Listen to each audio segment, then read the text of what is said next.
With Persia conquered, Alexander pressed onward into India, into paranoia, and finally into legend. He had destroyed the Persian Empire. He had become pharaoh of Egypt and king of kings of Asia. He had achieved more before the age of 30 than any conqueror in recorded history. And still, it was not enough. In the final years of his extraordinary life, Alexander the Great pushed his exhausted army beyond the edges of the known world, into the jungles and mountain passes of India, chasing a horizon that seemed to recede forever before him. But the same relentless ambition that had made him unstoppable on the battlefield began, in these final years, to curdle into something darker: paranoia, violent rage against his closest friends, and a mounting belief in his own divinity that alienated the very men who had followed him to the ends of the earth.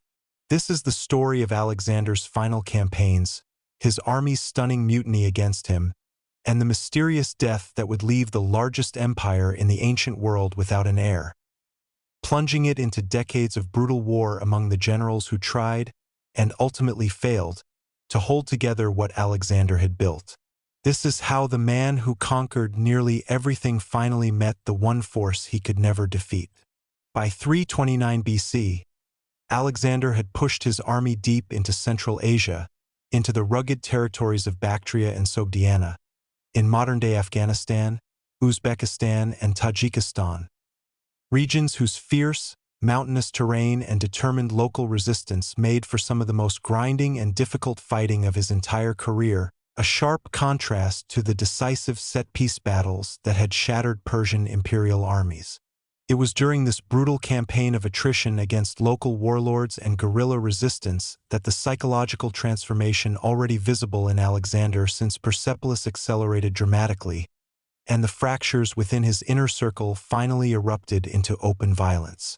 The most notorious of these episodes occurred in the autumn of 328 BC at a drunken banquet in Samarkand. Cleitus the Black, the very officer who had saved Alexander's life at the Granicus River years earlier by cutting down a Persian noble about to strike him from behind, grew increasingly enraged as the wine flowed and as court flatterers extravagantly praised Alexander's achievements while disparaging the memory of Philip II. Cleitus, a veteran of Philip's campaigns as well as Alexander's, could not tolerate what he saw as the diminishment of the father in favor of glorifying the increasingly God-obsessed son. He accused Alexander of ingratitude, reminded him bluntly that he owed his throne and his victories as much to Macedonian soldiers and to his father's army building as to his own supposed divine genius, and mocked Alexander's growing adoption of Persian customs. Alexander, incensed and heavily intoxicated, seized a spear from a nearby guard and killed Cleitus on the spot, in front of the assembled court. The aftermath was reportedly devastating for Alexander himself. Ancient sources describe him falling into days of grief-stricken paralysis, refusing food, weeping uncontrollably, and repeatedly calling out the name of the man he had just murdered, a friend who had literally saved his life in battle. Court philosophers and companions eventually persuaded him to resume his duties, but the episode marked an unmistakable turning point.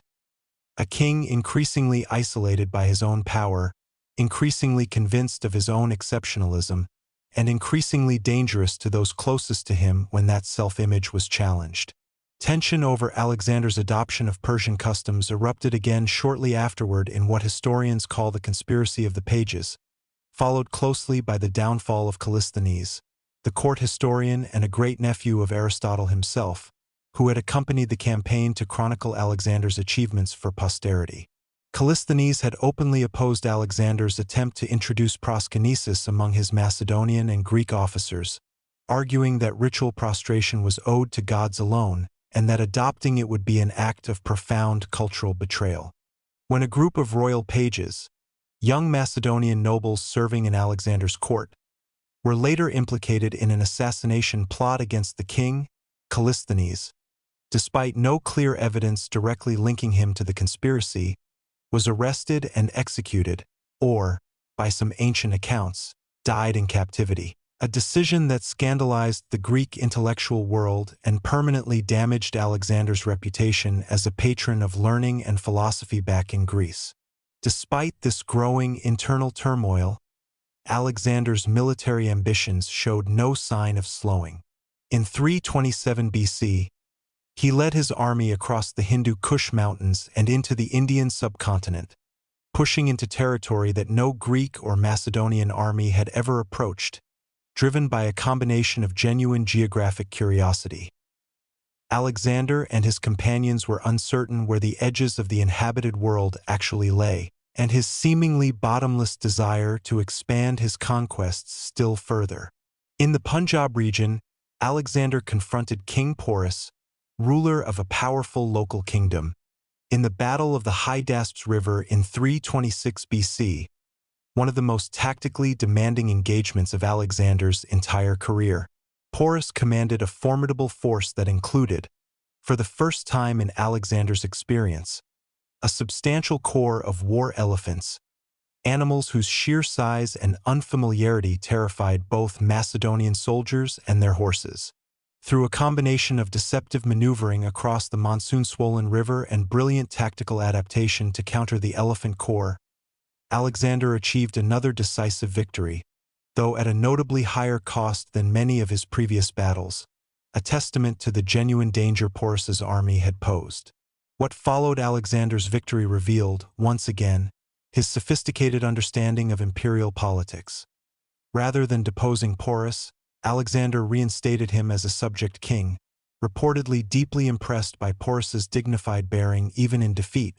When asked how he wished to be treated, Porus is said to have replied simply, "Like a king."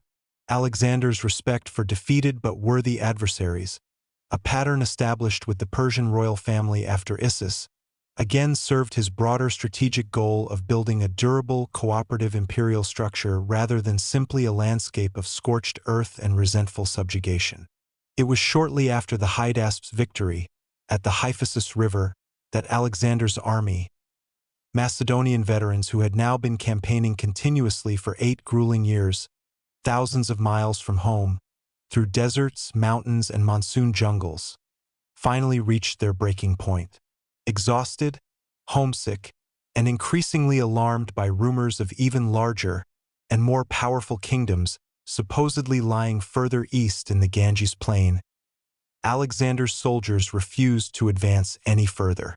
This was, in effect, a mutiny, though a remarkably restrained and respectful one by the standards of ancient armies, expressed through their senior officer Cleitus rather than outright rebellion. Alexander, furious and reportedly retreating to his tent in a sulking fury for 3 days in an attempt to pressure his men into changing their minds, ultimately faced an immovable reality. Even the most brilliant conqueror in history could not force an army to march that had simply, finally, had enough. He relented and the campaign turned back, not toward Macedon directly, but southward down the Indus River toward the sea, in a final push to complete his conquest of the Indian territories he had already claimed. The return journey proved almost as costly as any battle Alexander had fought. Deciding to lead a portion of his army back through the Gedrosian Desert, in what is now southern Iran and Pakistan, a punishing, waterless wasteland that few armies had ever crossed successfully, Alexander's forces suffered catastrophic losses to heat, thirst, and starvation, with some ancient estimates suggesting the desert crossing killed more of Alexander's soldiers than any battle of the entire campaign. Historians have long debated Alexander's motives for choosing this brutal route rather than a safer alternative. Some suggest it reflected the same competitive urge to surpass legendary predecessors that had shaped his entire life, as ancient tradition held that the Persian queen Semiramis and the god Dionysus himself had both suffered disastrous losses attempting the same crossing, and Alexander may have been determined to succeed where even legendary and divine figures had failed. Alexander finally returned to the Persian heartland in 324 BC, presiding over a series of mass weddings at Susa intended to symbolically and literally fuse Macedonian and Persian aristocracy into a single unified ruling class. Alexander himself took 2 additional Persian and Bactrian wives, having already married Roxana, a Bactrian noblewoman, during the earlier campaign in Central Asia. He also worked to integrate 30,000 Persian youths, trained in Macedonian military tactics and armed with Macedonian weapons, into his army. A policy that provoked yet another dangerous mutiny among his veteran Macedonian soldiers at Opis, who felt increasingly and bitterly that they were being replaced and discarded after a decade of loyal service. Alexander, in a masterful display of political theater, responded not with punishment but with a dramatic public reconciliation, staging a mass banquet symbolizing unity between Macedonians and Persians, and ultimately agreeing to send home the veterans who wished to return, laden with rewards and honors. In the spring of 323 BC, while in Babylon planning his next ambitious campaign, reportedly an invasion of the Arabian Peninsula, with even grander schemes toward the Western Mediterranean and North Africa rumored among his inner circle, Alexander fell suddenly and severely ill after a lengthy banquet and drinking session. Over the following 10 to 12 days, his condition steadily worsened. Fever, escalating pain, and progressive weakness that left him eventually unable to speak. On June 10 or 11, 323 BC, Alexander the Great died in Babylon at the age of 32, having conquered an empire stretching across 3 continents in a reign of scarcely 13 years. The cause of Alexander's death has remained one of history's most persistent and unresolved mysteries. Ancient sources themselves were divided, with rumors of poisoning circulating almost immediately. Suspects ranged from Alexander's own general Antipater to conspiracies involving Aristotle himself, though most modern historians consider poisoning unlikely and unproven. Modern medical historians have proposed numerous natural explanations based on the described symptoms, including typhoid fever, malaria, West Nile virus, and, more controversially, a rare autoimmune condition called Guillain-Barré syndrome combined with typhoid fever, which some researchers have suggested might explain persistent ancient reports that Alexander's body reportedly showed no signs of decomposition for several days after his apparent death, though this claim itself is treated with considerable skepticism by many historians as likely legendary embellishment. No consensus exists, and barring the discovery of new physical evidence, the true cause of Alexander's death will likely never be definitively established. Alexander's death left a catastrophic political vacuum. When his generals, gathered around his deathbed, reportedly asked to whom he left his empire, Alexander is said to have replied, ambiguously and perhaps deliberately, to the strongest, a response, if accurately recorded, that essentially guaranteed the immediate and violent fragmentation of everything he had built. His only son, Alexander IV, was not yet born at the time of his father's death, and the resulting succession crisis triggered the Wars of the Diadochi, the Successors, a brutal, decades-long series of conflicts among Alexander's former generals, each carving out portions of his empire for themselves.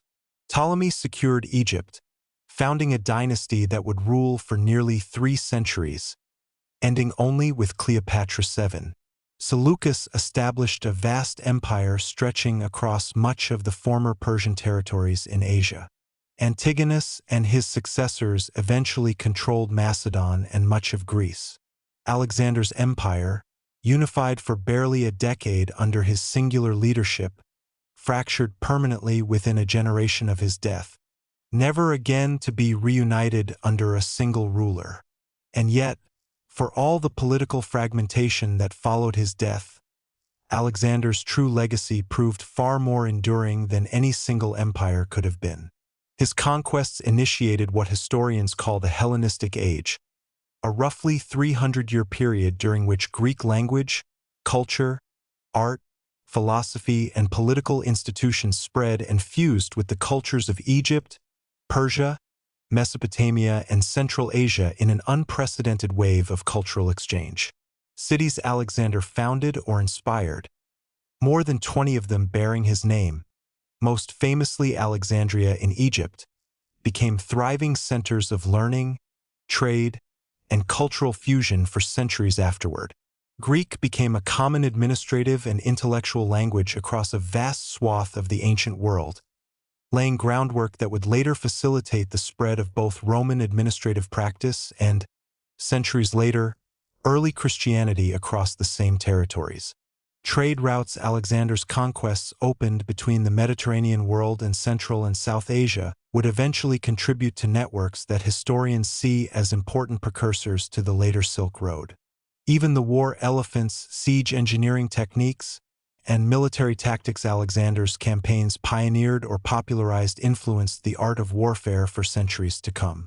More than 2,300 years after his death, Alexander the Great remains one of history's most studied, mythologized, and debated figures. A brilliant tactical genius whose battlefield innovations are still taught in military academies today. A ruthless conqueror responsible for the deaths of untold thousands and the enslavement of tens of thousands more. A cultural bridge builder who fused civilizations, and a man whose relentless personal ambition ultimately consumed both his closest friendships and, quite possibly, his own life. He never lost a single major battle. He never saw the empire he built survive intact beyond his own lifetime. And he remains, to this day, the standard against which history measures the very idea of conquest itself.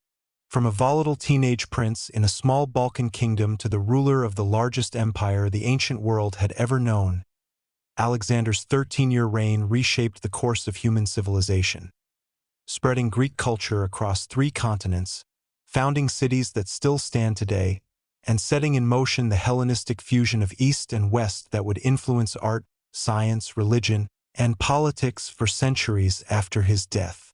He never lost a battle, yet the empire he built could not survive him. His legacy is not measured in the borders he drew, borders that fractured within a generation, but in the world he irrevocably transformed. Alexander conquered nearly everything. In the end, only mortality itself proved beyond his reach.